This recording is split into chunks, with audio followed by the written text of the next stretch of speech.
بسم الله الرحمن الرحيم. Nah, tentang iltifat Rasul Muhammad mengaku jadi aku kemudian berubah jadi dia, ini yang paling misteri dalam Islam adalah, mari kita sedikit merenungkan sebentar. Yakni apa? Bacaan kalimat syahadat ketika dalam sholat, ketika tahiyat akhir. Mari kita bayangkan lafadznya. Ketika kita melafadzkan syahadat di tahiyat akhir berbunyi asyhadu an la ilaha illallah wa asyhadu anna Muhammadar Rasulullah.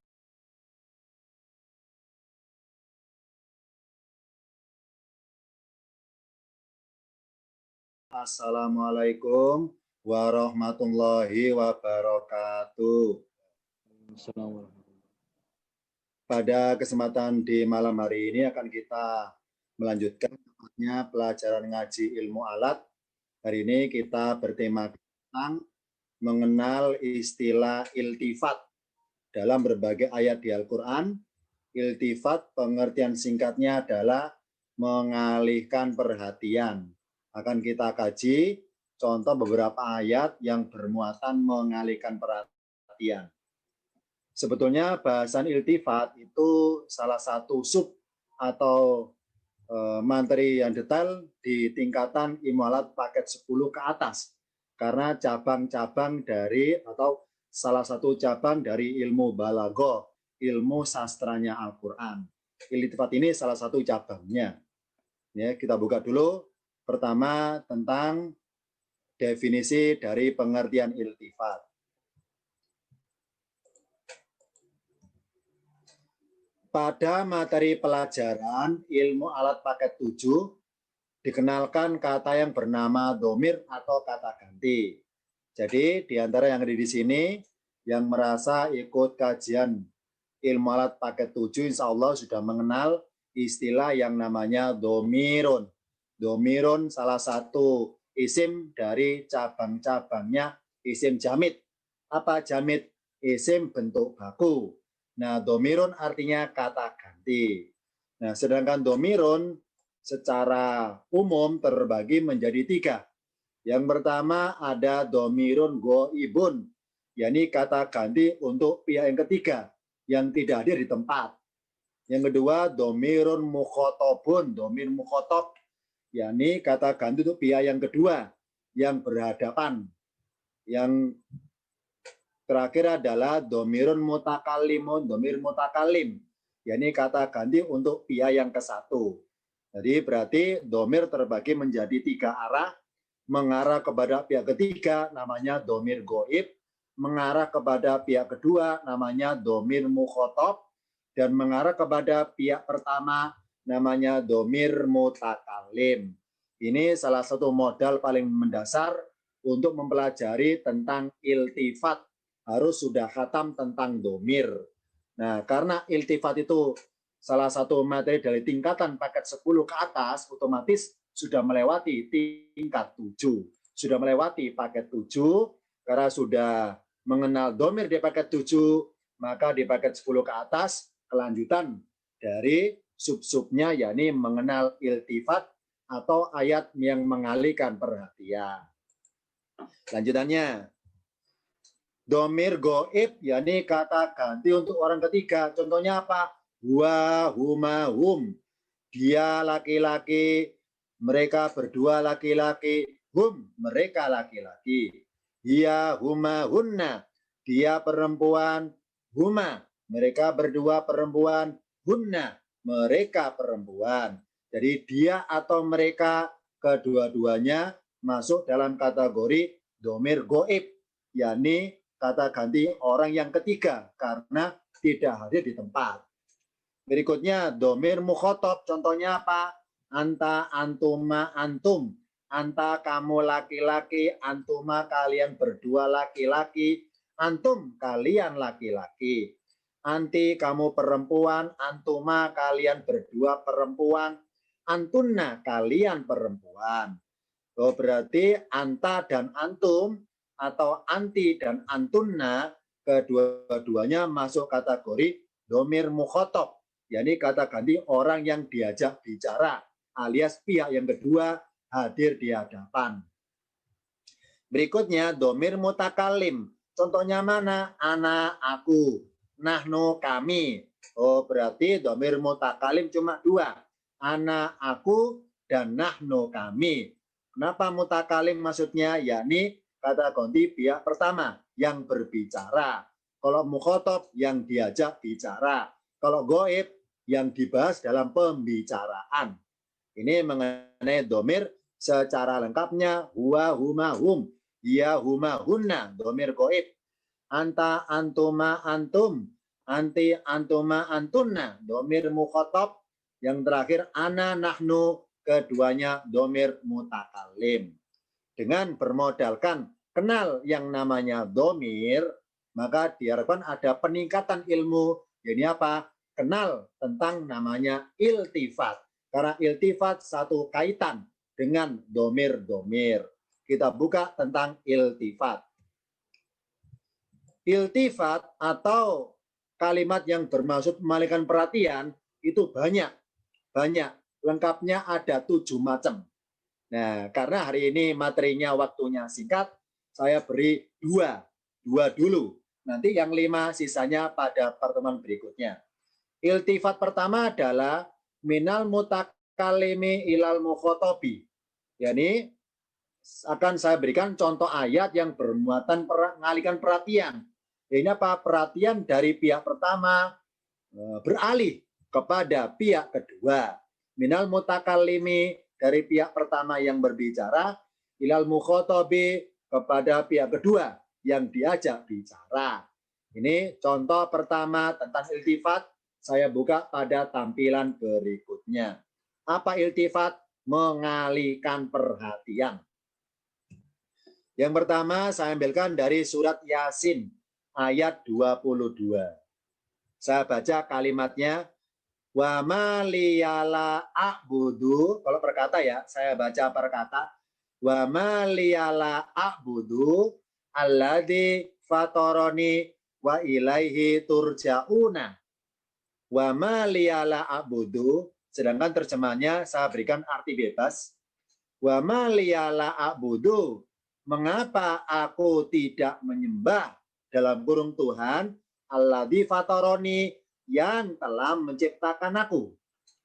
Wa ilaihi, dan hanya kepadanya lah atau dan kepadanya turjauna, kalian dikembalikan. Di sini dalam satu ayat ada 2 kata goir atau domir. Yang pertama berbunyi wa mali, li itu aku, wa mali. Kalau arti berkata dan tidaklah pantas bagiku, atau dan tidak ada alasan bagiku. Wa mali, li itu aku. Kemudian fatoroni, ni itu aku. Nah, ternyata tutup ayatnya pakai kata-kata kalian. Wa ilaihi turja'una, dan kepadanya kalian dikembalikan. Harusnya tulisannya berbunyi pojok kanan bawah. Ini yang merasa medianya pakai handphone atau pakai laptop yang terhalangi gambar saya di pojok kiri bawah, silakan digeser-geser, boleh pakai mouse atau pakai jubitan jari dalam layar handphonenya agar kelihatan tulisan Arabnya. Wa ilaihi urja'u aslinya, dan kepadanya urja'u, aku dikembalikan. Harusnya pakai urja'u yang pelakunya aku, karena dari awal ayat juga pakai istilah aku. Wa maliya, li itu aku. Kemudian fatoroni, yang menciptakanku atau menciptakan aku. Kemudian wa ilaihi, dan kepadanya urja'u, aku dikembalikan. Ternyata oleh Allah dalam firman-Nya harusnya berbunyi wa ilaihi urja'u, dirubah menjadi pelakunya kalian.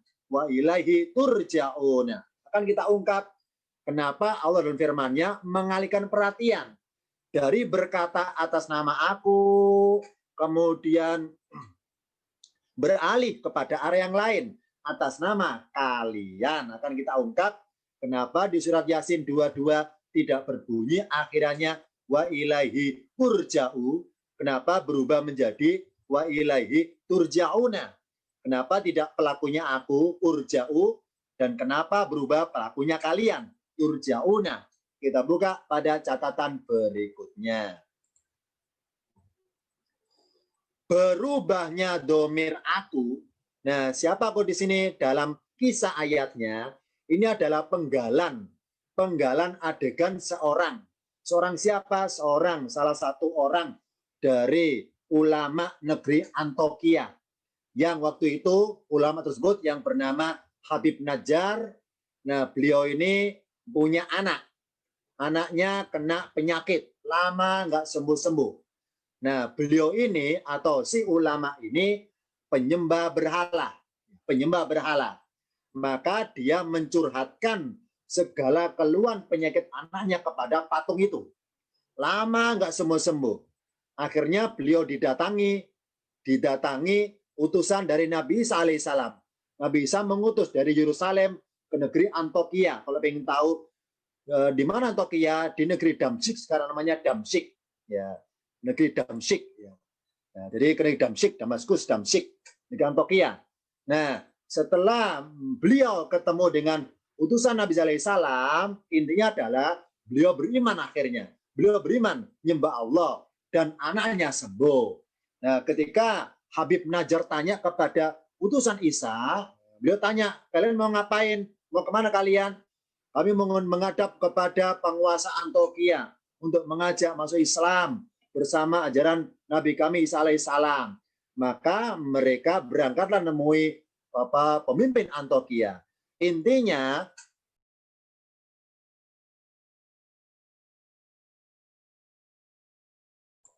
maaf ya, tadi putus suaranya. Jadi Habib Najjar tanya kepada Nabi Isa alaihissalam, kalian mau kemana? Kami mau ke pemimpin Antokia untuk mengajak mereka masuk Islam, ajaran Nabi Isa alaihissalam. Intinya adalah pemimpin Antokia tidak sependapat atau sepaham dengan utusan Isa dan akan menghukum utusan tersebut. Maka Habib Najjar menyusul, menghampiri ketiga utusan Nabi Isa yang akan dihukum tersebut. Nah, Habib Najjar berkata, wa maliyala abudu lati fataroni. Nah, berubahnya domir aku, yakni seorang Habib Najjar menjadi domir kalian, yakni penduduk Antokia, itu bermaksud mengalihkan perhatian. Yakni apa? Perhatian pihak kedua, yakni penduduk Antokia agar takut kepada ancaman dari pihak ketiga. Siapa? Allah. Jika pihak kedua ini penduduk Antokia tetap akan membunuh utusan dari Nabi Isa alaihissalam tersebut. Jadi beliau pakai istilah berbunyi, dan kepadanya kalian akan dikembalikan, akan dihukum kalian, akan kena akibatnya kalian. Kalau kalian tetap membunuh utusan Isa ini, sudah aku buktikan bahwa ajaran itu benar, terbukti anakku sembuh. Anakku sembuh dengan bacaan-bacaan doa dari Isa, anakku sembuh. Sedangkan bacaan dari agama kita selama ini berhala, anakku nggak sembuh-sembuh. Ini jadi beliau buktikan. Nah, ini intinya. Jadi dengan beliau mengatakan kata-kata aku dirubah menjadi kalian, bermaksud memperingatkan penduduk Antokia bahwa kalau kalian tetap menghukum utusan Isa, menghukum mati Isa, maka akan celakalah kalian. Ini contoh dari perhatian dari aku berubah menjadi kalian. Contoh yang lain adalah surat Yunus 104. Saya baca. Qul, katakanlah, ya yuhan nasu, wahai manusia, in kuntum fi syakin, jika kalian adalah di dalam keraguan, syakin sama dengan roibin, min dini, dari agamaku, atau ribasnya tentang agamaku, fala a'budu, maka tidaklah aku menyembah alladzina ta'buduna, menyembah yang kalian sembah, min dunilai, dari selain Allah. Walakin akan tetapi a'budullaha, aku menyembah Allah, alladzi yatawaffakum, yang akan mematikan kalian, arti aslinya yang akan mewafatkan kalian. Wa umirtu, dan aku diutus, an akuna, supaya aku menjadi termasuk golongan dari orang-orang yang beriman. Yang menarik adalah dari awal ayat di sini ada kata-kata aku, misalnya min dini, dari agamaku, fala a'budu, maka aku tidak menyembah, walakin a'budu, akan tetapi aku menyembah Allah alladzi yatawaffakum, yang mewafatkan kalian, tidak berbunyi yang mematikan aku. atau yang mewafatkan aku. Jadi ternyata di sini kata domir berbunyi aku, kemudian berubah menjadi kalian. Akan kita bahas kenapa dalam ayatnya dari kata-kata aku semenjak awal ada kata-kata aku, misalnya dini agamaku, a'budu aku menyembah, walakin akan tetapi a'budullah aku nyembah Allah. 3 kali berucap kata-kata aku, ternyata muncul istilah domir kalian. Kita ungkap, apa hikmahnya muncul kalian di antara domir-domir aku? Jawabannya kita bahas pada tampilan berikutnya. Surat Yunus 104. Berubahnya domir aku, siapa kok di sini seorang rasul, menjadi domir kalian. Siapa kali di sini? Kaumnya. Bermaksud apa kok berubah aku menjadi kalian? Bermaksud iltifat, mengalihkan perhatian. Perhatian siapa? Perhatian pihak kedua, yakni kaumnya agar takut akan kebinasaan. Kalau kaum tersebut tetap tidak percaya kepada agama Allah itu, akan ditimpakan oleh pihak ketiga, yakni Allah, jika pihak kedua tetap meragukan agama Allah dan meragukannya dibawa sampai mati, maka matinya dalam kondisi tidak beragama Allah. Jadi di sini kenapa istilah aladiyatafakum tidak berbunyi aladiyatafani, karena bermaksud ngasih peringatan bahwa kalau kalian ternyata tetap menyembah sesuatu selain Allah dan kalian yakini sampai mati, maka dia akan mematikan kalian dalam kondisi belum beriman. Ya. Jadi ini bermaksud peringatan. Dalam perhatian pihak kedua supaya ingat bahwa kalau kalian menyembah selain Allah dan menyembahnya dibawa sampai mati, maka matinya kalian sama dengan matinya para pendahulu kalian. Ini apa? Matinya dibinasakan. Isyarat ayat 102 sebelumnya. Kita buka dulu, mundur ke belakang, Yunus ayat 102.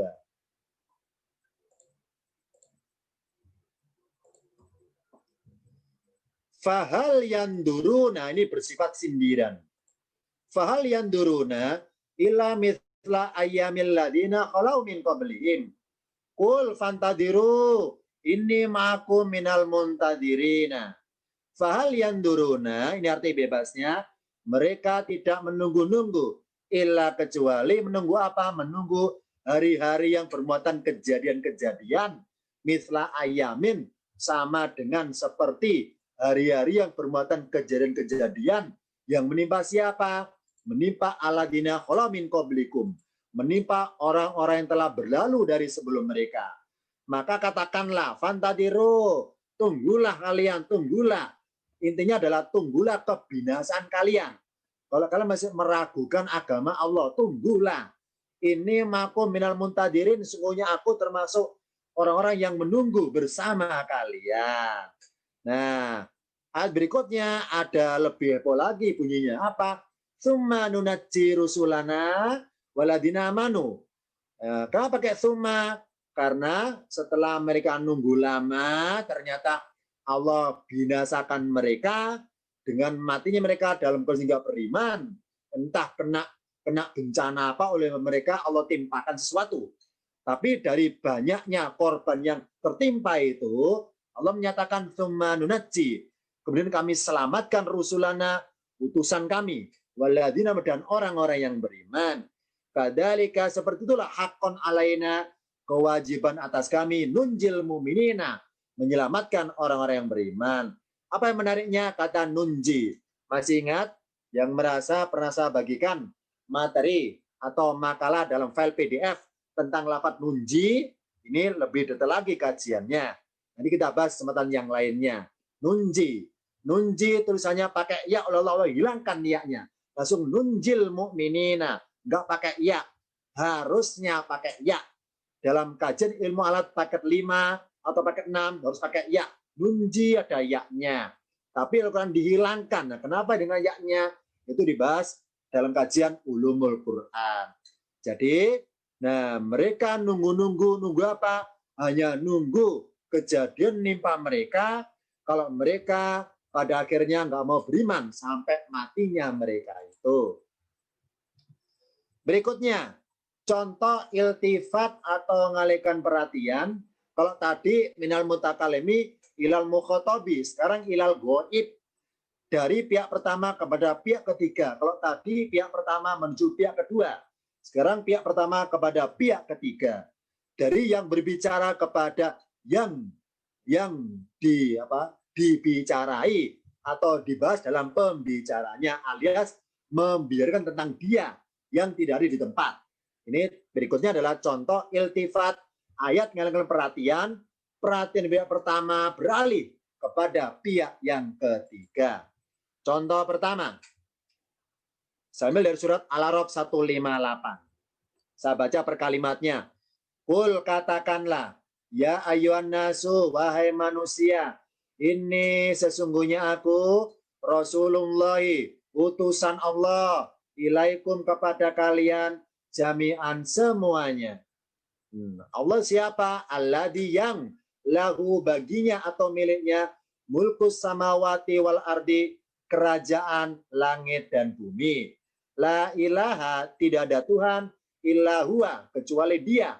Arti bebasnya selain dia. Yuhi wa yumitu, dia menghidupkan dan dia mematikan. Fa'aminu billahi, maka berimanlah kalian kepada Allah. Wa rusulihi, dan dalam kurung kepada rasul-rasulnya. Rasul yang mana? Rasulnya yang an-nabil ummi. Rasul yang seorang nabi sekaligus seorang yang ummi. Ummi apa? Buta tentang kitab-kitab terdahulu.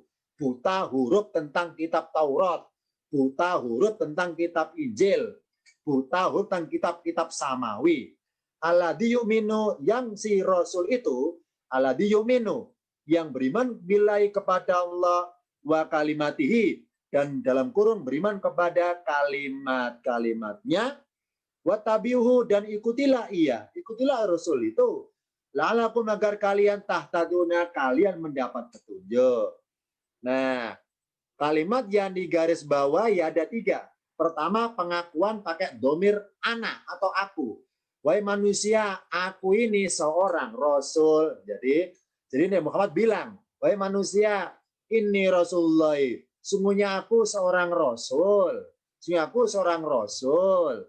Nah, ketika mengatakan sungguhnya aku seorang Rasul. Nah, Rasul yang dikirim kepada kalian semuanya.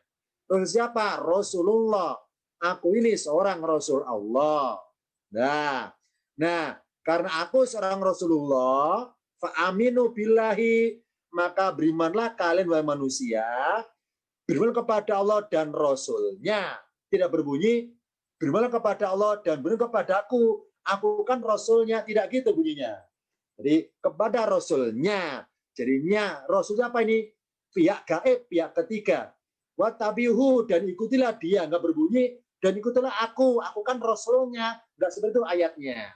Jadi ternyata di awal kalimat, awal ayat berbunyi ini, sesungguhnya aku Rasul Allah, maka berimanlah kepada Allah dan berimanlah kepada Rasulnya. Tidak berbunyi, dan berimanlah kepadaku. Yang kedua, perintah, wa ittabi'uhu, dan ikutilah dia. Ikutilah Rasul Allah, nggak berbunyi, ikutilah aku kan Rasul Allah. Tidak seperti itu. Nah, akan kita ungkap kenapa ketika seorang Rasul itu pertama menyatakan pakai istilah aku, kemudian pakai istilah dia. Rasulihi berarti dia. Itabihu, ikutilah dia. Kenapa dari domir aku berubah menjadi domir dia? Dari mutakalim menjadi goib. Jawabannya kita buka pada tampilan berikutnya. Awalannya berbunyi ini Rasulullahi. Sesungguhnya aku seorang utusan Allah. Nah, harusnya dalam bahasanya, harusnya loh ya, dalam bahasa Arab, fa'aminu billahi wa biyan nabil ummihi. Ini harusnya nih, sambungannya. Fa'aminu billahi, maka berimanlah kalian kepada Allah, wa biyan nabil ummi. Dan bilang kepadaku, aku seorang nabi yang ummi. Berikutnya waitabiuhu, harusnya wattabiuni, waitabiun, dan ikutilah kalian aku. Jadi harusnya pakai aku semua sampai akhir ayat. Karena ada kata aku di awal ayatnya. Ini sesungguhnya aku utusan Allah. Maka berimanlah kalian kepadaku karena aku seorang nabi sekaligus seorang yang ummi. Dan ikutilah aku. Ternyata oleh Allah dalam firman-Nya kata-kata aku yang artinya aku seorang rasul berubah menjadi dia. Dia seorang rasul. Rusulihi, rasulnya berarti dia. Ittabi'uhu, itu siapa? Dia, yakni rasulnya. Dari aku rasul berubah menjadi dia rasul. Kenapa berubah? Jawabannya adalah berubahnya domir aku, yakni aku seorang rasul, menjadi domir dia. Dia seorang rasul, bermaksud mengalihkan perhatian. Jadi supaya perhatian pihak kedua, yakni kaumnya, agar mengimani pihak ketiga. Sebagaimana isyarat dari ayat sebelumnya, Al-A'raf 102, yang ikatnya adalah aku sendirilah dimaksud seorang rasul yang tertulis dalam kitab kalian tersebut. Isyarat dari ayat 107. Ini atas salah ketik saya, 107 untuk 2 ya, salah ketik 107 yang benar. Jadi kenapa domirnya berubah dari aku menjadi dia? Bermaksud mengalihkan perhatian supaya kaumnya itu agar mengimani pihak ketiga. Siapa ketiganya? yakni aku sendirilah seorang rasul yang dimaksud sebut dalam kitab-kitab kalian. Sebenarnya tercantum dalam isyaratnya ayat 107. Kita buka yang 107 sekarang. Mundur ke belakang dulu. Maaf ya, 157. 157. Alladzina yatabi'una rasulan nabiyal ummiyah alladzi yajiduna maktuban indahum fit taurati wal injili. Alladzina orang-orang yang yatabi'una mereka mengikuti rasul an-nabil ummiyah rasul seorang rasul sekaligus seorang nabi sekaligus seorang yang ummi. Alladzi yang si rasul itu yajiduna mereka mendapatinya namanya profilnya sifatnya maktuban tertulis indahum di sisi mereka fit taurati dalam Taurat wal Injil dan Injil. Jadi dalam kalimat tadi ya kalau kita lihat sebentar mundur dalam ayat 158 tadi, sebentar mundur bentar, tampilkan bentar. Ini contohnya. Jadi ketika berbunyi berimanlah kalian, enggak berbunyi kepadaku tapi kepada rasulnya dan ikutilah dia, enggak berbunyi ikutilah aku. Ini bermaksud mengalihkan perhatian bahwa hakikatnya rasul yang tercantum di kitab kalian selama ini itu adalah diriku, ya. Diriku. Maksudnya apa? Imanilah aku sebagai sosok seorang rasul, bukan sosok sebagai ras kesukuan saya sebagai orang Arab atau saya sebagai suku bangsa dari Quraisy, tapi imanilah aku sebagai sosok seorang rasul. Ini sebagaimana ada beberapa keterangan dari para sahabat ada yang seperti ini. Barang siapa pernah melihat Muhammad secara kasat mata dikala dia hidup, maka niscaya tidak akan terbakar oleh neraka orang tersebut. Ini barang siapa pernah lihat Muhammad, barang siapa pernah lihat Rasul Muhammad pada zamannya, maka yang melihat itu dijamin tidak akan terbakar oleh neraka. Akhirnya ada yang lain interupsi. Lah itu di Mekah paman Rasul misalnya ada Abu Lahab atau Abu Jahal misalnya, mereka ngelihat Rasul, tapi kenapa tetap ke neraka? Apa jawabannya? Yang mereka lihat, ya Abu Lahab itu bukan melihat sosok Muhammad Rasul, tapi sosok Muhammad sebagai keponakannya. Karena nggak mengakui kerasulannya, maka tetap ke neraka meskipun hidup zamannya Nabi. Tapi karena mata kasatnya tidak mengimani Nabi sebagai seorang Rasul, hanya nganggap Muhammad sebagai keponakan, hanya keponakan, sebatas nasab keluarga ini keponakan, tapi nggak ada imannya, padahal mata orang itu melihat Nabi langsung, tetap akan terbakar di neraka. Kenapa? Percuma hidup sejaman dengan Nabi, tapi kalau tidak mengimani beliau juga. Ini hikmahnya.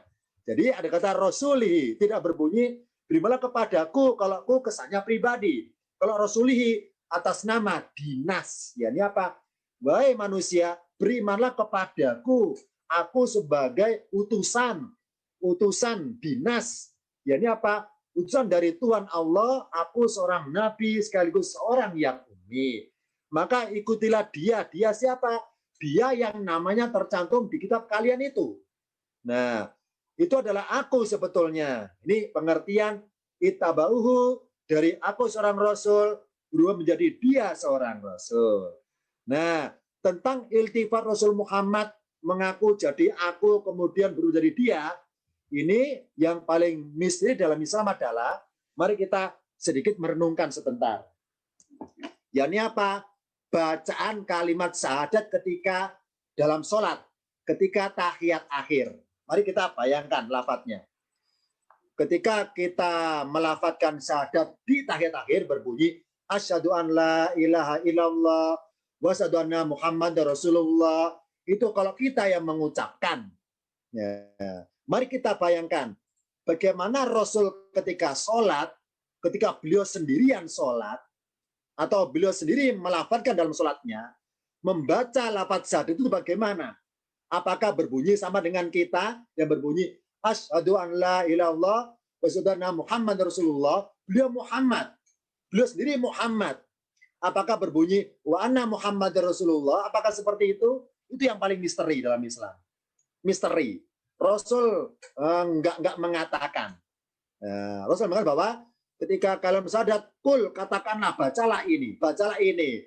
Nah, beliau sendiri baca apa? Para sahabat enggak tahu. Beliau bilang bahwa bacalah ketika tahiyat, bacalah ini. Beliau enggak bilang aku membaca ini, enggak gitu. Bacalah ini, rukuk bacaan ini, itidal bacaannya ini, ketika tahiyat akhir bacaannya ini. Nah, beliau baca apa ketika syahadatnya? Apakah wa anna Muhammad Rasulullah? Itu yang misteri. Nah, ini namanya iltifat. Nah, apa misterinya? Bisa juga beliau tetap membaca seperti itu. Jadi tetap berkata wa asyhadu anna Muhammadan, enggak berbunyi wa asyhadu anni Rasulullah, dan aku bersaksi bahwa sungguhnya aku Rasul Allah. Enggak seperti itu. Tetap pakai wa asyhadu anna Muhammadan. Kenapa? Itu namanya iltifat. Ya. Meskipun beliau sendiri seorang Muhammad, ketika sholat baca syahadat tetap menyebut wa anna Muhammadan Rasulullah. Saya bersaksi sungguhnya Muhammad utusan Allah. Kenapa? Kok beliau nyebut Muhammad juga kalau diri Muhammad? Itu namanya iltifat. Ya. Ini. Jadi beliau secara pribadi orang ras Ahmad bin Abdillah mengakui dalam diri beliau ada dua sosok. Ahmad bin Abdillah dan Muhammad Rasulullah. Maka ketika beliau sholat atas nama Ahmad bin Abdillah, mengakui dalam diri beliau ada sosok Muhammad Rasulullah. Maka dalam syahadatnya itu enggak berubah, tetap wa asyhadu anna Muhammadan Rasulullah. Kenapa? Atas nama beliau sebagai Ahmad bin Abdillah mengakui Muhammad seorang Rasul Allah. Ini namanya iltifat. Jadi aku Rasul Allah, dia Rasul Allah juga. Dia siapa? Ya aku sendirilah. Dia dimaksud di kitab kalian itu. Ini ya. Jadi yang paling misteri adalah para sahabat tidak tanya dan tidak tahu. Rasul ketika syahadat bagaimana? Ketika tahiyat bagaimana bacaan syahadatnya? Apakah tetap wa asyhadu anna Muhammadar Rasulullah? Padahal dia juga Muhammad padahal. Nah, ini yang misteri. Nah, jawabannya adalah misterinya boleh jadi atau bisa juga Rasul ketika baca tahiyat tetap bahasa doa Muhammadan. Kenapa? Kalau beliau berkata atas nama iltifat. Ya. Apa iltifat? Beliau atas nama aku pribadi, seorang Ahmad bin Abdillah, mengakui dia seorang Muhammad Rasul Allah. Ini juga beliau tetap sama, wana Muhammadan. Kenapa? Karena bermaksud iltifat. Berikutnya. Surat Fatir 29 dan 30.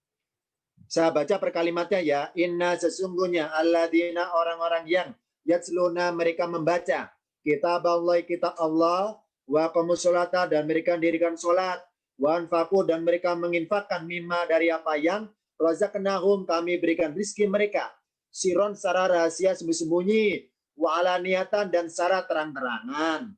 Yarjuna mereka mengharapkan tijarotan perdagangan lantabura yang tidak akan merugi. Liwafiyahum supaya dia menyempurnakan mereka ujurahum pahala-pahala mereka. Wayazidahum dan dia menambahkan mereka min fadli dari karunia-Nya. Innau sungguhnya dia ghafurun maha pengampun, syakurun maha bersyukur atau maha menerima. Yang benar adalah garis biru. Ada kata rozaknahum, kami berikan rizki mereka. Dalam ayat 29 Allah mengatasnamakan kami. Kami berikan rizki mereka. Ternyata 30 Allah pakai nama dia. Dia menyempurnakan mereka. Berbunyi dia menyempurnakan pahala mereka. Jadi pada awal kalimat mereka kata kami rozaknahum, kami berikan rizki mereka.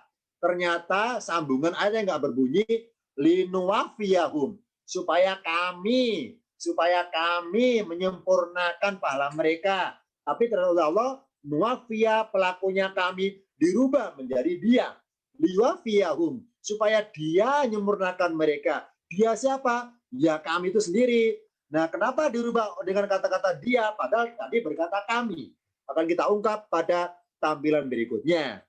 Jadi ayat 29 ini pertama Allah mengatasnamakan kami, ternyata berubah mengatasnamakan dia.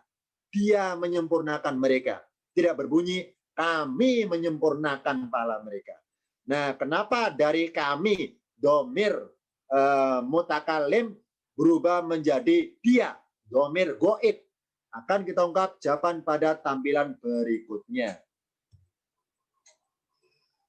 Tulisan liyuwafiyahum. Nah, kenapa kayak kata-kata dia liyuwafiyahum, supaya dia menyempurnakan pahala mereka. Itu bermaksud bahwa isyaratnya bahwa ya ini pelakunya dia siapa? Allah. Apa lengkapnya? Ini lengkapnya. Liyuwafiyallahu alladzina yatsluna kitaballahi, sebagaimana awal ayat 29.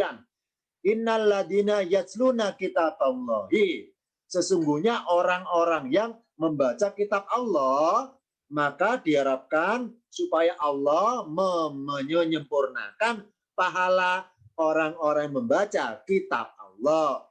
Maka berubahnya domir kami menjadi dia bermaksud iltifat, mengalihkan perhatian. Kepada siapa perhatian? Kepada perbuatan Allah yang gaib itu. Kenapa? Karena ketika orang membaca kitab Allah, ternyata bacaannya banyak salahnya, tajwidnya berantakan, panjang-panjangnya banyak yang nggak benar, maka segera kekurang-kurangannya bacaan itu, yuwafiyah, Allah sempurnakan. Nah, kenapa pakai istilah dia? Dia itu pihak ketiga. Yakni ketika Allah berbuat menyempurnakan bacaan kita, itu kita nggak tahu. Kita nggak tahu. Jadi gini ibaratnya. Ketika kita baca Al-Quran, kok banyak salahnya, padahal sudah berusaha mempraktekkan tajwid tetap banyak panjang pendek salah, maka oleh Allah, suara kita baca Quran yang salah itu Allah sempurnakan menjadi benar. Supaya dicatat malaikat pencatat itu menjadi bunyi yang sebenarnya. Bunyi yang sebenarnya. Makanya oleh Allah dinyatakan dalam Al-Quran bahwa barang siapa baca Quran terbata-bata, tertatih-tatih, tetap dapat pahala. Padahal bacanya salah. Bacanya sulit. Kenapa berpahala? Karena bacanya yang banyak salahnya itu, yuwafiyah. Allah sempurnakan supaya terdengar yang sebenarnya oleh para malaikat. Coba tercatat yang sebenarnya. Nah, yang kedua, pahala yang harusnya bacaannya itu salah, harusnya nggak dapat apresiasi pahala, Allah tetap berikan. Kenapa? Bahkan ujur lipat ganda. Karena pahala sifatnya gaib, perbuatan Allah juga sama sifatnya gaib ketika berbuat menyempurnakan bacaan kita dan berbuat memberikan pahala yang bersifat gaib juga. Ini kata Rasul, pahala itu gaib. Jikalau pahalanya sholat berjamaah itu diwujudkan dalam bentuk benda fisik, entah berupa emas atau apa yang berharga, niscaya orang yang yang tidak bisa berjalan pun akan dibelain merangkak. Kenapa? Karena pahala kelihatan kasat mata. Nah, itulah hikmahnya kenapa pahala tetap digaibkan. Supaya apa? Supaya berfungsi iman kita, yakin apa enggak tentang hal yang gaib itu. Nah, itu masalahnya. Jadi, kalau semua pahala Allah perlihatkan secara kasat mata, maka orang nanti ketika berbuat amalan akan perhitungan dulu. Kenapa? Dilihat kasat mata, cuma sedikit pahalanya, saya nggak mau. Nah, ini hikmahnya. Maka tingkat ikhlasnya kurang. Oleh Allah hikmahnya, pahala tetap digaibkan supaya imannya berfungsi. Apa iman? Yakin nggak kepada pahala itu?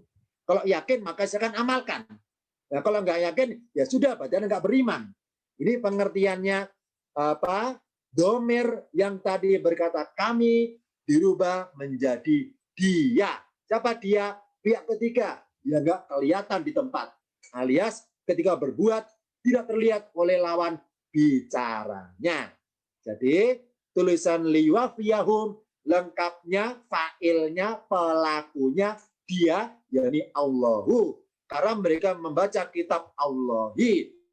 Jadi karena kata kitab ada Allahi, maka fiil kata kerja yuwafiyah ada Allahu aslinya. Maka lengkapnya berbunyi liwafiyallahul ladina yasluna kitaballahi. Supaya Allah menyempurnakan bacaan yang salah-salah itu disempurnakan menjadi benar, dan Allah memberikan ujurahum pahala mereka dan wayazidahum dan menambahkan mereka dari karunia-Nya. Sungguhnya apa? Ghafurun, mengampuni bacaan yang salah-salah itu. Apa sakurun? Neriman. Istilah Jawa itu Allah itu nerimake, neriman apa adanya. Allah itu nerima apa adanya. Silakan baca Quran semampunya, entah terbata-bata, entah tertati-tati, entah masih berantakan tajwidnya, silakan semampunya. Kenapa? Semampu apapun Allah itu syakurun, maha nerima, meskipun masih kurang sempurna amalan kita. Kenapa? Kekurang-kurangannya Allah berbuat yuwafi, menyempurnakan.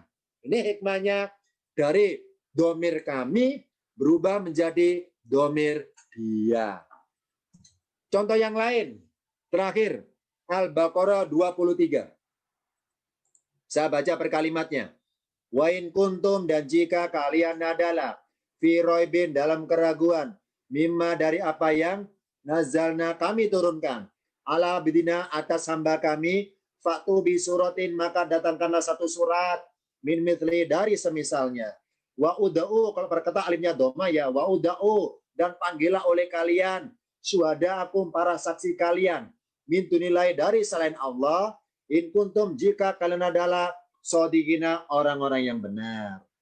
Ternyata di ayat ini pertama Allah berkata atas nama kami. Contohnya nazalna, kami turunkan, ala bina, atas hamba kami. Maka manusia, buatlah satu surat. Kalau kalian masih meragukan Al-Quran, maka wahai manusia, buatlah satu surat yang semisal Al-Quran, yang bisa nandingi sebanding dengan Quran, dan minta tolong kalian, para pemimpin kalian, para penolong kalian, para asis kalian, dari selain kami. Nah, ayat nggak berbunyi dari selain, berbunyi min dunina, nggak gitu. Dari selain kami, nggak gitu, tapi dari selain Allah. Padahal berkata kami di sini. Nah, kalau kami adalah Allah, kenapa jumlah lagi kata Allah di sini? Kalau nggak berbunyi min dunina, dari selain kami. Nah, ini kan kita ungkap. Kenapa Allah di awal-awal ayat berkata pakai atas nama kami, ternyata mendekati kata nama dia. Dia siapa? Allah. Dari selain Allah, jadi selain dia maksudnya. Dari domir mutakalim, pembicara, berubah menjadi domir goib, yang tidak hadir berhadapan. Harusnya berbunyi min dunina, tapi tidak di sini. Berbunyi min dunillahi. Dari kata-kata kami berubah menjadi kata-kata Allahi. Kan kita ungkap. Kenapa ada bermuatan mengalihkan perhatian dari kami berubah menjadi dia, yakni dia Allah. Harusnya kalimat tersebut adalah berbunyi min dunina, harus terus ini, nah kan kami. Misalnya Saruba ini, saya baca berkata ya, Wa in kuntum fi roibin. Dan jika wahai manusia kalian adalah masih dalam keraguan, mimma nazzalna ala bedina, dari apa yang telah kami turunkan atas hamba kami, fa'tu bi suratin min mislihi, maka datangkanlah satu surat dari semisalnya. Wadu suwadakum, dan panggillah para penolong kalian, min dunina, dari selain kami. In kuntum, jika kalian adalah shodiqin, orang-orang yang benar. Ketika mengatakan kalian, kan berarti kan berhadapan. Kami Allah, kalian manusia, masih berhadapan ini. Jadi tutup ayatnya pakai kuntum, in kuntum shodiqin. Tapi sebelum kuntum pakai dia. Dari selain Allah, nggak berbunyi dari selain kami. Harusnya min dunina. Nah, yakni domir mutakalim kami berubah menjadi domir goib, yakni dia. Dari selain dia. Dari selain Allah. Kenapa dirubah dari kami menjadi Allahi? Jawabannya kita buka tampilan berikutnya. Maaf ya, kecil tulisannya saya baca. Berubahnya domir kami menjadi dia, yakni Allah, bermaksud mengalihkan perhatian. Perhatian apa? Kepada status lafaz abdina. Apa abdi itu? Hamba. Maksudnya apa? Yakni, mari kita bayangkan, kalau tetap pakai domir kami, misalnya berbunyi, min dunina, wahai manusia, ajaklah penolong kalian dari selain kami. Nah, selain kami siapa? Yakni Muhammad bisa diajak kerjasama. Kan Muhammad selain kami. Nah, itu ayat. Oleh Allah ternyata berbunyi min dunillahi. Kenapa? Wahai manusia yang ragu Quran, silakan kerjasama buat Qurannya, buat kitab sebanding Quran. Silakan cari penolong kalian dari selain Allah, termasuk dari selain hamba Allah, yakni Muhammad itu. Muhammad adalah hamba Allah.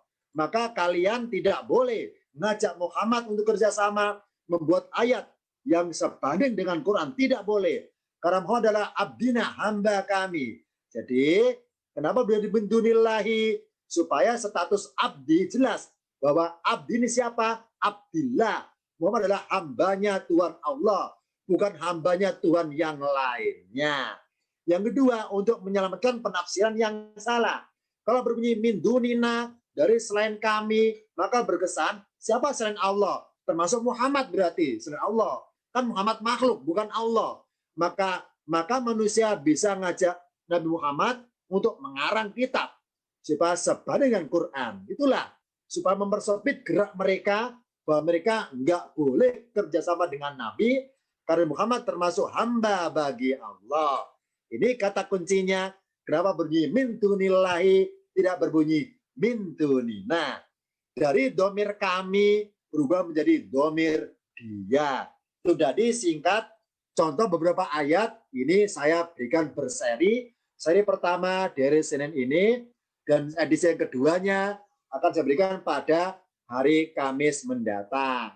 Sebelum diakhiri tentang ayat yang akan perhatian untuk kali ini, siapa bertanya silakan duluan tentang materi malam ini, tentang mengalihkan perhatian dari aku menjadi kalian, dari aku menjadi dia, dari kami menjadi dia, dan sebagainya. Jadi tentang iltifat di Al-Quran itu ada 7 macam. Nah, malam ini saya berikan 2 dulu, dan sisanya akan diberikan berseri pada pertemuan-pertemuan berikutnya. Ada yang tanyakan sementara? Silakan hari ini. Silakan. Mumpung pihak adminnya membuka kesempatan sebelum diakhiri. Kesimpulannya adalah Al-Quran itu bermuatan uslub, uslub gaya bahasa tersendiri untuk mengalihkan perhatian ayatnya. Ketika kita diajak seakan-akan berhadapan dengan Allah, kemudian kita diajak bersanding dengan, kemudian diajak berhadapan dengan dan sebagainya. Contoh sederhana, misalnya ya, Al-Baqarah ayat 46 tentang sholat khusyuk misalnya. Khusyuk. Jadi kita bayangkan aja. Ya, alladzina yadunnuna annahum mulaqu rabbihim wa annahum ilaihi raji'una. Nah, ketika Allah mengajak kita untuk khusyuk dalam ibadah sholatnya, ayatnya bermuatan kalimat mulaku rabbihim. Tidak berbentuk kalimat yulakuna rabbahum. Apa yulakuna rabbahum? Mereka menemui Tuhan mereka. Kalau bunyi yulakuna rabbahum, maka ketika sholat merasalah berhadapan dengan Allah. Itu kalau berbunyi yulakuna rabbahum. Ternyata Allah pakai mulaku rabbihim. Apa mulaku? Jadi merasalah, jangan menghadap, merasalah bersandar. Kalau menghadap masih berjarak. Kalau bersandar sudah nempel, sudah lengket. Ini namanya cara kita Allah untuk mengalihkan perhatian. Pas kita sholat, perhatian kita bukan sebatas menghadap, tapi merasalah nempel. Yang jadi masalah adalah seberapa merasanya kita ketika sholat nempel bersandarnya itu. Ini tingkat khusyuk diukur dari seberapa perasaan nempelnya itu kepada Allah ketika beribadah menghadap sholat. Ini salah contoh dari kata iltifat, mengalihkan perhatian. Dari perhatian sekedar menghadap, perhatian kepada nempel. Dengan nempel berarti bersanding. Kalau berhadap berarti berseberangan. Kalau nempel berarti nempel bersanding. Bedanya itu. Maka mari mulai sekarang ketika beribadah sholat, jangan sekedar merasa menghadap, tapi merasalah bersandar nempel. Itu terapi khusyuknya. Ini cara Allah mengalihkan perhatian. Agar kita ketika sholat, perhatian kita bukan kepada kehadapan Allah di depan, tapi merasa nempelnya itu. Ini contoh dalam kalimat di Al-Quran tentang iltifat. Terakhir silakan tanyakan untuk kali ini. Kalau nggak ada, insya Allah kita ketemu lagi dalam kajian tiap Senin Kamis jam 8 malam. Berikutnya akan berlanjut tentang iltifat pada edisi yang kedua. Karena ada 7 poin, hari ini saya berikan 2 poin, sisanya pada pertemuan berikutnya. Terima kasih hadirin semuanya. Sampai jumpa lagi pada Kamis mendatang. Dari sini terima kasih. Kita akan lanjutkan materinya. Nanti setelah ini saya kirimi filenya, file PDF-nya, dan nanti kita tunggu beserta file rekamannya. Itu dulu. Akhir kalam. Wassalamualaikum warahmatullahi wabarakatuh.